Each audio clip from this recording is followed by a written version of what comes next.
Chapter 1. My marriage to Evelyn was a transaction, pure and simple. I needed a wife with a pristine reputation to match my corporate empire, and she needed the status of Mrs. Blackwell to solidify her family's position. The prenup was ironclad, absolute loyalty, and clearly defined boundaries. She had a thing about cleanliness, a borderline misophobia about physical contact with anyone, which was the singular reason I chose her. But I forgot that for some people, cleanliness is just for show. When she personally shelled a king crab leg for her male assistant in a restaurant, when she let him sit in the passenger seat that was exclusively mine, when she walked into a charity gala on his arm.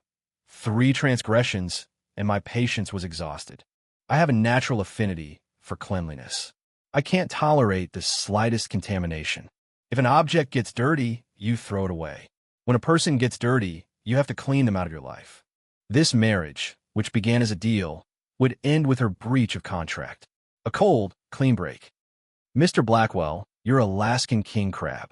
The waiter respectfully placed the enormous silver platter in the center of the table. The shell was a vibrant red, the legs thick with meat, its aroma filling the private room. I had booked out one of the city's top restaurants to celebrate my 3rd anniversary with Evelyn. Across from me, Evelyn wore a simple white dress, her makeup flawless. As always, she was the picture of my aesthetic ideal. "Julian, you shouldn't have," she said with a slight smile, but her eyes were distant, occasionally glancing toward a corner not far from our table. I followed her gaze and saw him, a young man named Leo Vance. He was the new assistant Evelyn had hired last month. Early 20s, clean-cut features, 2 faint dimples when he smiled. He had the kind of face that looked like it wouldn't hurt a fly. Right now, he was sitting awkwardly at a staff table in the corner, a simple prix-fixe meal in front of him. "Have him join us. He looks a little lost over there," Evelyn said, a hint of pity in her voice. My brow furrowed slightly, but I didn't object. I just gave a curt nod. To me, an assistant was insignificant. When Leo was called over, he looked starstruck, thanking us profusely. "Thank you, Ms. Monroe. Thank you, Mr. Blackwell." After sitting down, his eyes were glued to the king crab, and I saw his Adam's apple bob. Evelyn seemed to savor the feeling of magnanimity. She picked up the crab cracker, deftly broke open a leg, and extracted the perfect cylinder of meat, placing it on a small, clean porcelain dish. Then, as I watched, she slid the dish in front of Leo. "Go ahead," she said, her tone like that of a kind, older sister. "I doubt you've had anything like this since you moved to New York." Leo's face turned beet red, and he stammered, flustered with excitement. "Ms. Monroe, I couldn't possibly." Beneath the tablecloth, my fingers began to tap a silent, steady rhythm. The sweet, rich smell of the seafood suddenly turned my stomach. My wife, Evelyn, a woman who would frown if we accidentally used the same tube of toothpaste, a woman who claimed to have such an extreme aversion to germs she never touched another person's plate, was at this moment shelling crab for another man with her own hands. "You have some too, Julian," Evelyn said, as if just remembering I was there. She presented another freshly shelled piece to me. I didn't take it. I simply dabbed my mouth with a napkin, my voice devoid of emotion. "I'm full." I didn't touch another bite of that meal. Evelyn and Leo, however, seemed to have a wonderful time. She kept putting food on his plate, and he, in return, showered her with a stream of compliments and gratitude that made her beam. The drive home was suffocatingly silent. "Julian, what's wrong with you tonight? Are you upset about something?" Evelyn finally asked, noticing my cold demeanor. I kept my eyes on the road. "This Leo Vance," I asked flatly, "what's his story?"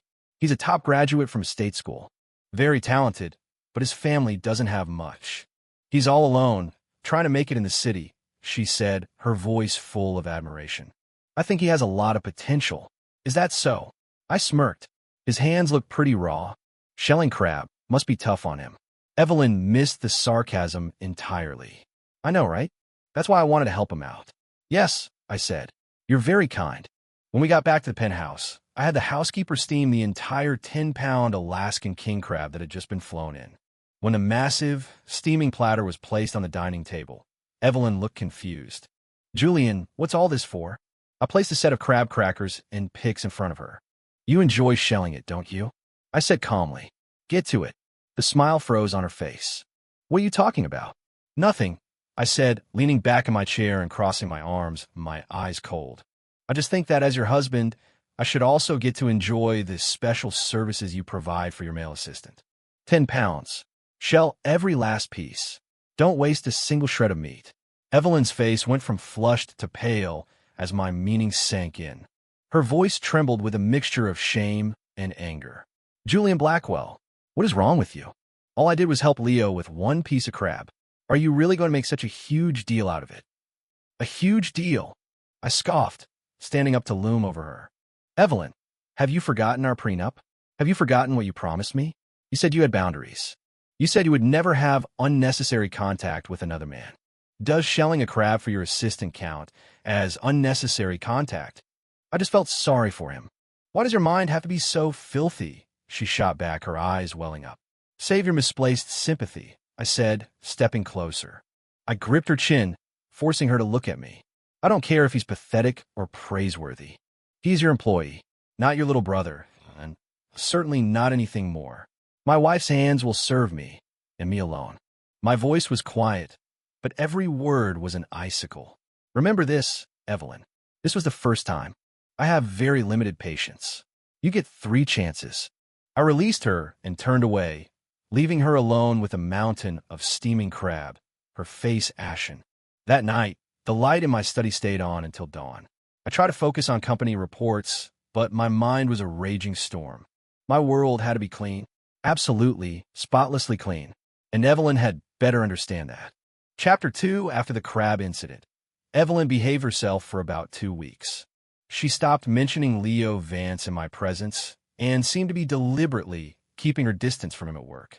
I thought she had learned her lesson. I thought one warning would be enough to remind her of her role and her boundaries.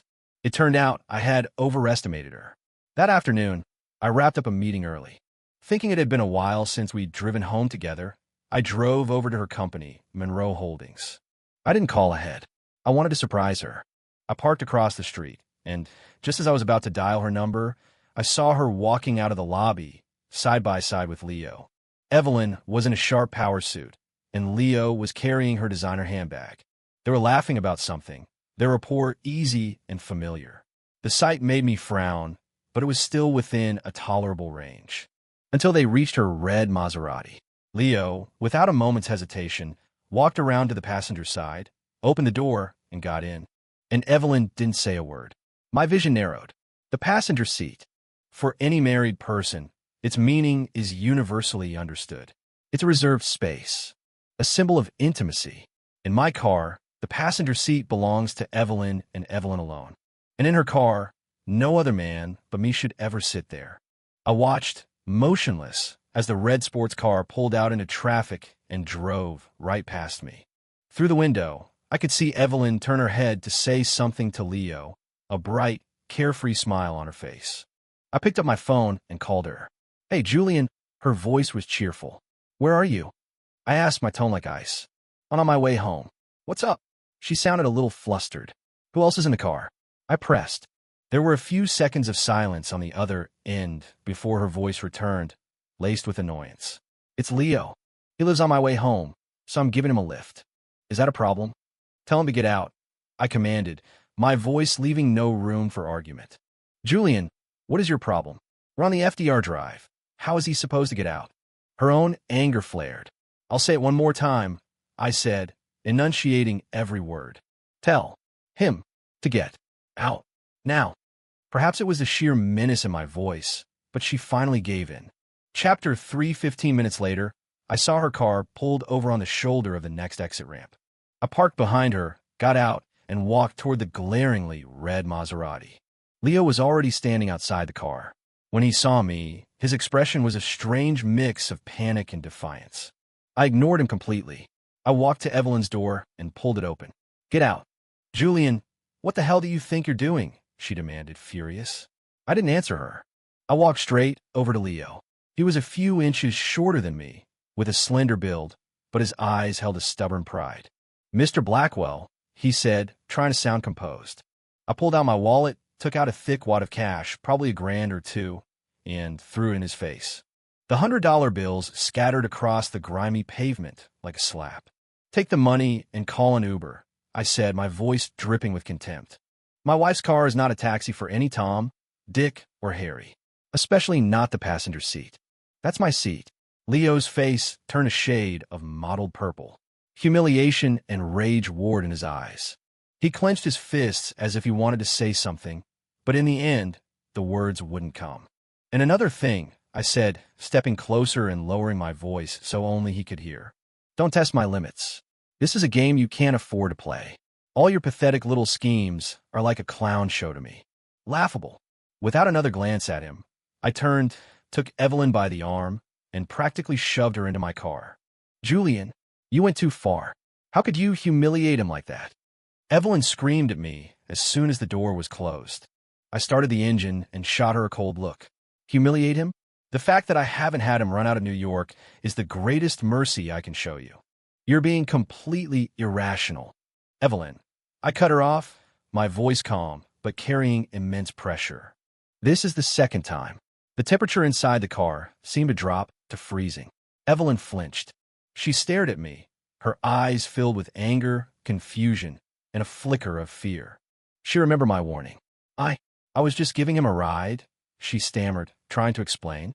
No more just giving him a ride, I said coldly.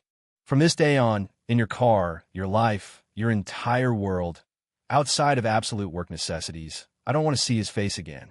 You're trying to control me. Yes, I admitted without hesitation. I am, because you're my wife, and you fall under my jurisdiction. If you find that unacceptable, our prenup has a section on divorce. Feel free to review it at any time. Evelyn was finally silent. She knew I wasn't joking. After that, a Cold War began that lasted for a month. We lived under the same roof, but were complete strangers. I thought this time the lesson would stick, until I got a call from my mother-in-law. Chapter 4, Julian, darling, it's Eleanor. On the phone, Eleanor Monroe's voice was as smooth and polished as ever. Eleanor, is something wrong? I always maintained a level of respect for the shrewd businesswoman. I heard you and Evie have been having some trouble. Is it about that young assistant of hers, the Vance boy? Eleanor got straight to the point. You heard? Yes. And I've already had Evie fire him. He's just a kid fresh out of college who doesn't know the rules. It's his fault for upsetting you. I've taken care of it, so don't you be angry with Evie anymore. You two are married. You kiss and make up. I was silent for a moment before speaking. Eleanor, this is between Evelyn and me. Whether or not that assistant gets fired should be her decision. Julian, don't be so stubborn. I'm just trying to help. If you wanted to help, you would let her realize her own mistakes. My voice grew colder. By making the decision for her, you just made her think I went crying to you, that I'm using my power to bully her. She will never learn what a boundary is. Eleanor sighed on the other end. Julian, that girl has been spoiled since she was a child. She could be willful, but her heart is with you. Your husband and wife, a single entity. It's not worth damaging your relationship over an outsider. I'll be the judge of what it's worth, I replied curtly and hung up. Sure enough, not 30 minutes later, my phone rang. It was Evelyn. The moment I answered, she laid into me. Julian Blackwell, did you go running to my mother? For God's sake, can you stop being so childish? I didn't call her. She called me. You're lying. Why else will my mother suddenly force me to fire Leo? Julian, you've disappointed me more than I can say. It's not enough for you to control me. Now you have to control everyone around me. Her voice was sharp and piercing. I'll say it again. Firing him was not my idea. I said, my patience wearing thin. Oh sure. Are you happy now? Leo's been fired. He has no one and nothing in this city. I hope you're satisfied. A deep sense of exhaustion washed over me. It was impossible to communicate with her. In her world, I was a tyrannical, cold-hearted monster, and Leo was the poor, innocent victim of her overdeveloped sense of charity. She was completely oblivious to the fact that the core of the problem was never Leo. It was her own, repeatedly blurred boundaries. Evelyn, I said, my voice empty of all emotion. Since he's so important to you, so pathetic, feel free to hire him back. I won't interfere again. What do you mean? She asked, stunned. Exactly what I said. This is the path you've chosen. Now you can deal with the consequences. I hung up and blocked her number. I needed to clear my head, and I needed to give her enough space to walk down that path she had chosen. I wanted to see just how far she would go without me in her way. Chapter 5 for the next week, Evelyn didn't come home. I assumed she'd moved back in with her parents. I didn't go looking for her. I didn't make a single phone call. I poured all my energy into my work. Vanguard Dynamics was about to launch a revolutionary artificial intelligence chip, a project I'd been developing for 3 years. There was no room for error. 2 days before the launch, a massive charity gala was held at the Metropolitan Museum. As leading figures in New York's business world, both Evelyn and I were on the guest list. By tradition, we were expected to attend as a couple. Since the beginning of our Cold War, this was the first time we would have to appear together in public. I thought she might use it as an opportunity, an olive branch. I even had my assistant send over a couture gown and jewelry from the latest season. And once again, I overestimated her. The night of the gala, I walked the red carpet alone. I could feel the reporters' cameras flashing, hear their whispered questions, see the speculation in their eyes. "Mr. Blackwell, where's Mrs. Blackwell this evening?" a familiar journalist asked boldly. I smiled, a mask of perfect composure. She was held up at the office. "She'll be here a little later." I entered the grand hall, exchanging pleasantries with business acquaintances, my eyes periodically drifting toward the entrance. At 8 o'clock sharp, the doors opened again, causing a small stir. Evelyn had arrived. She was wearing the moonlight white mermaid gown I had sent her. She looked stunning, ethereal. But she wasn't alone.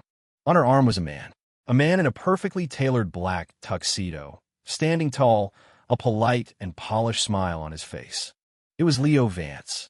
I recognized the tuxedo instantly. It was a limited edition Tom Ford from last year's collection. An identical one was hanging in my closet. In that moment, a hush fell over the hall. Every eye was fixed on the unbelievable scene unfolding at the entrance. My wife, on the arm of her male assistant, an event where I was meant to be her escort. This was no longer a simple provocation. This was a public declaration of war. It was her way of announcing to me and to all of New York high society that she, Evelyn Monroe, was not my possession. She had a will of her own. My associates shot me glances filled with pity, curiosity, and a touch of schadenfreude. My assistant, David, rushed to my side. "Mr. Blackwell, should I?" I held up a hand, stopping him. I even managed a faint smile. I raised my champagne flute, and across the crowded room, I gave a small toast in their direction.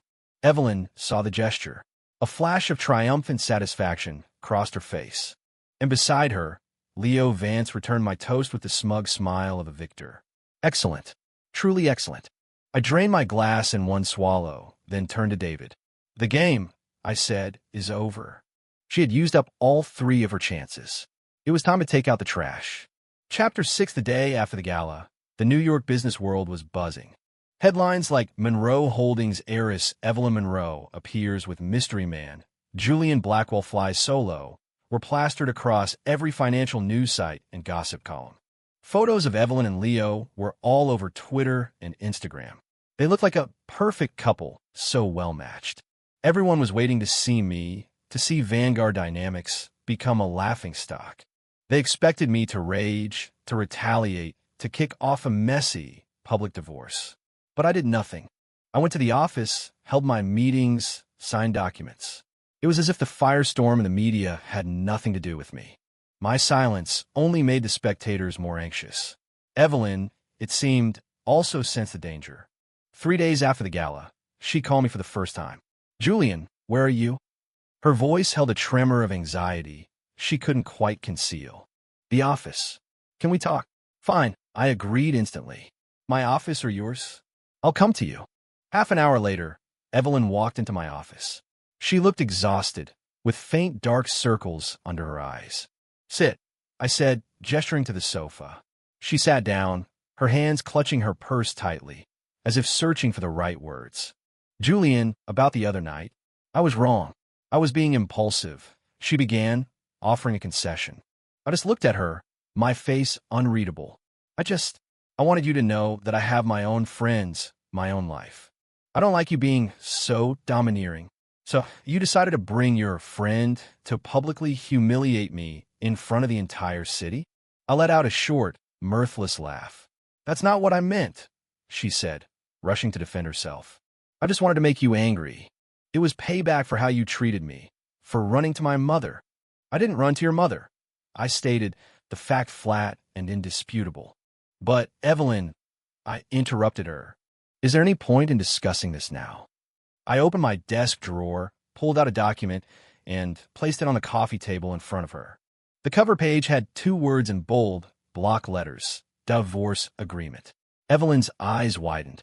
She stared at the document, then back at me, her lips trembling. You want a divorce? What's the alternative? I shot back. Keep you around so you can continue to make a fool of me. I didn't. Nothing happened between Leo and me, she cried out. Nothing. I sounded as if I'd just heard the joke of the century.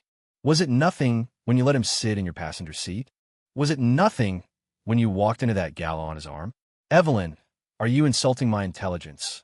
Or are you insulting the very definition of the word nothing?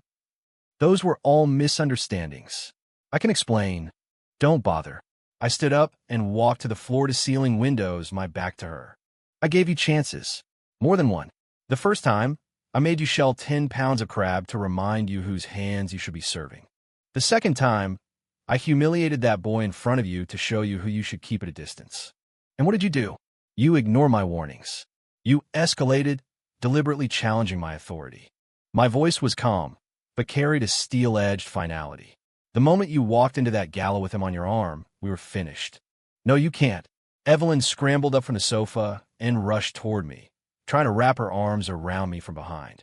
Julian, I was wrong. I was so wrong. Please, just give me one more chance. I'll make Leo disappear. I swear I'll never see him again.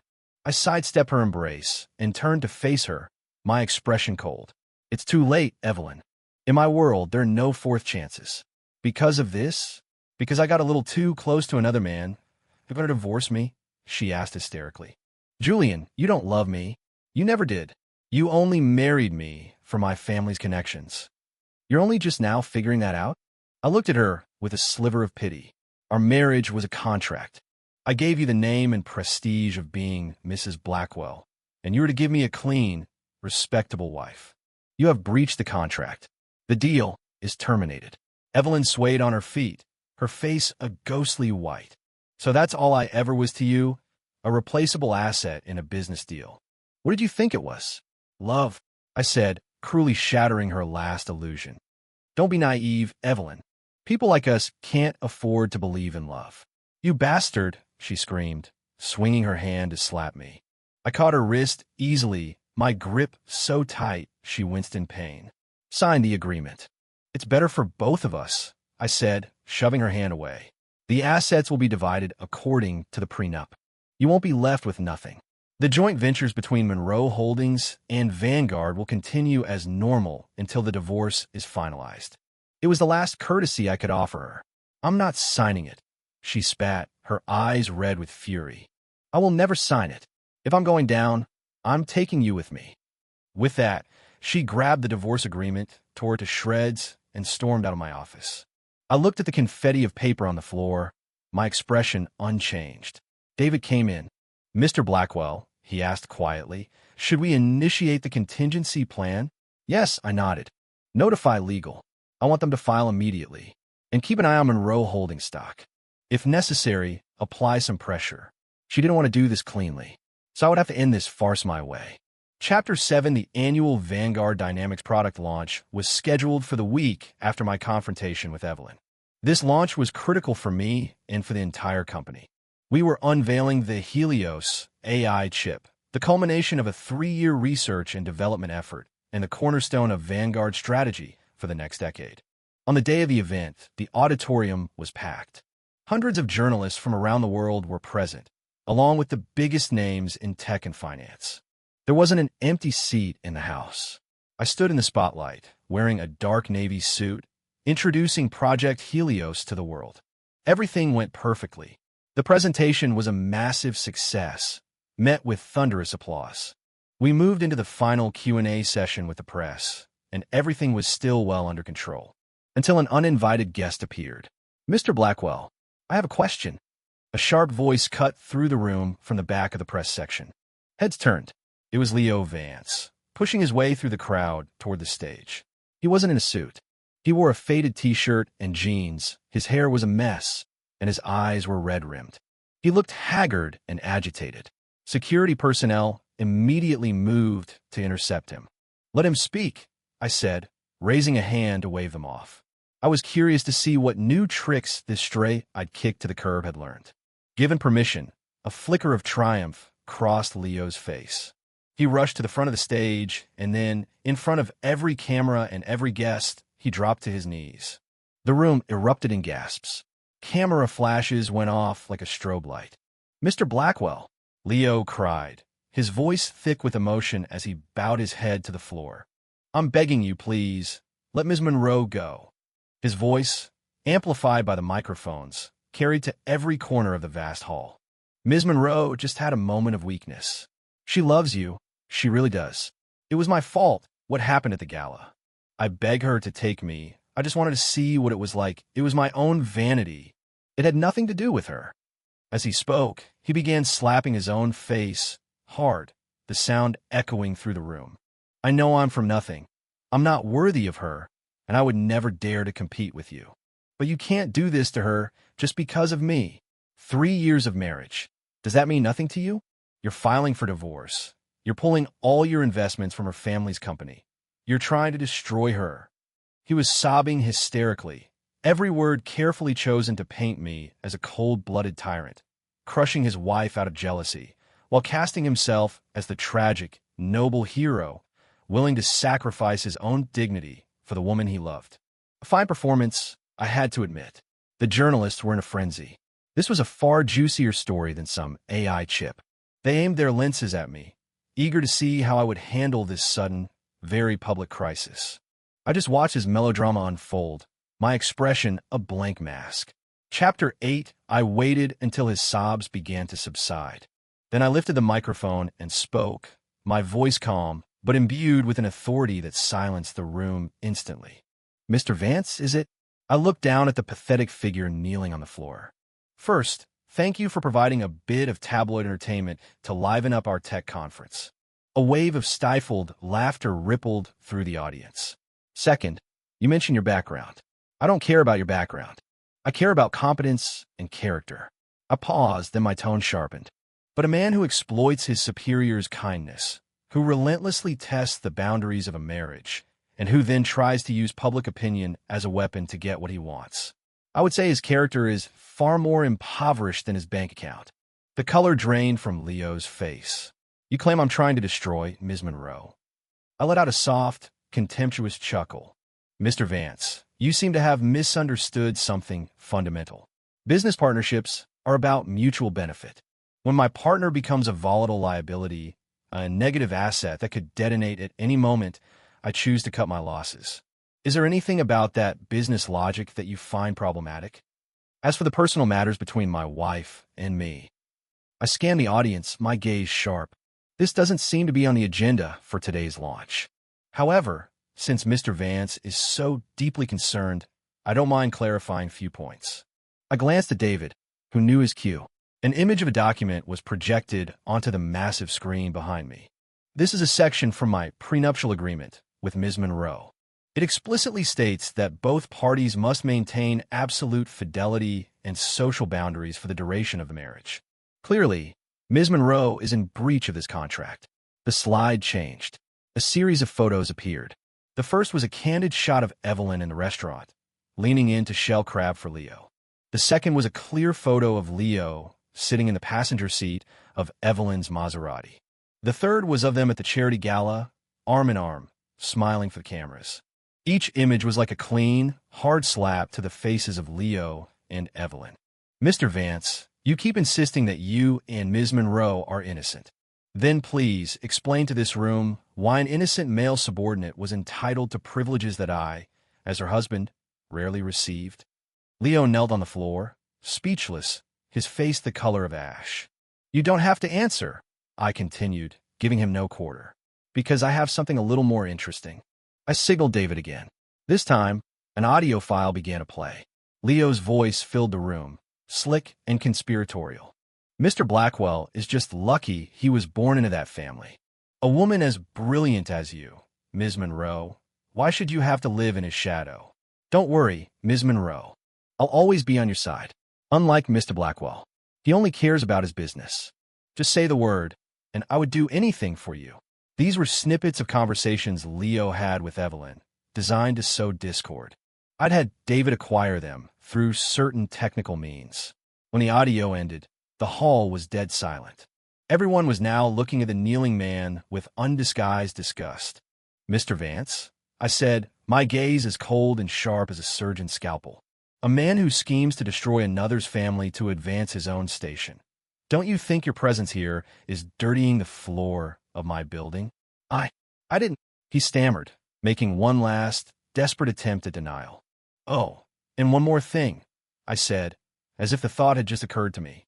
"To ensure no one thinks that I, capitalist, am bullying a common working man, I am announcing today the establishment of the Vanguard Cares Fund.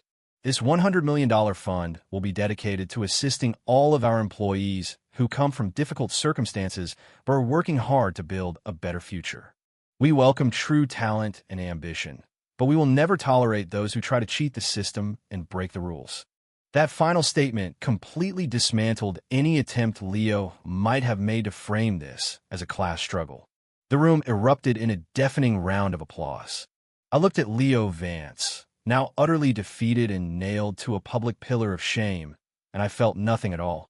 This was the price you paid for crossing the line. Chapter 9. Just as security guards were dragging Leo out like a sack of garbage, the rear doors of the auditorium burst open and a figure stumbled in. It was Evelyn. Her clothes were wrinkled, her hair was a mess, and all of her former elegance and pride were gone. She pushed through the wall of reporters and ran to the front of the stage, her face streaked with tears as she looked up at me. "Julian, don't. I'm begging you, don't divorce me." She was crying, pleading, abandoning every last shred of her dignity in front of the entire world. The reporters swiveled their cameras back toward us. The high society drama, it seemed, had one more act. I looked down at her, my expression unmoved. "Ms. Monroe," I said into the microphone, my voice carrying across the hall. "Our marriage died the moment you walked into that gala with another man on your arm. I can change. I swear I'll never do it again. Julian, we had 3 years together. Have you forgotten all of it?" "Sentiment." I laughed. "I only remember that I gave you 3 chances. And it was you who, time and again, pushed our marriage over the cliff."